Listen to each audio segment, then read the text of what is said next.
فرمایي چې کوم سړی د شوق پر بنا سپی ساتي الله پاک هر ورځ فرمایي وای فإنه ينقص من أجره كل يوم قيراتان متفق علیه هر ورځ الله پاک ستا د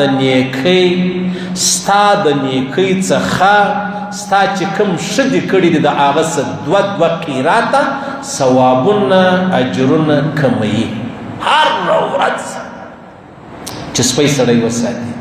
او دا بل حدیث کې پیغمبر علیه السلام مبارک فرمایي د مسلم حدیث دی هغه وایي یو قیرات ثواب چې دی هغه الله ستا له نیکۍ ستا له ښو باسي ضایع کوي. څه معنا؟ علما فرمایي دوه قیراته هلته دي چې یو سړی خاص په مدینه شریفه کې سپی وساتي. مدینه خو ډېر پاک ځای دی. او یو قیرات هغه دی چې هغه د مدینې شریفه څخه علاوه چا ساتلی.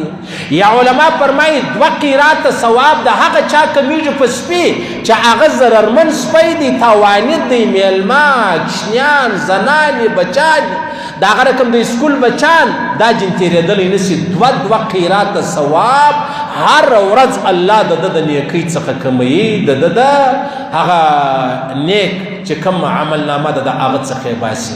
عبدالله ابن عباس فرمایي تر ټولو اول مصنف ابن ابي شیبه را نقل کړی دی تر ټولو اول چې سپی پالل سوی دی هغه نوح علیه السلام پاللی دی.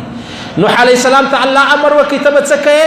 کښتۍ جوړه کا، بیا به عذاب زما راځي د اوبو په شکل کې، ته به په کښتۍ کې ستا سره چې چا ایمان راوړی دی هغو ته به نجات میلاویږي.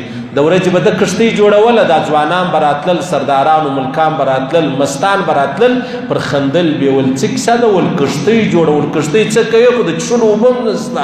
ول الله راته ویل دی به وخندل، شنه به سو د خندا دا غریب ګوره پر کومه روان دی.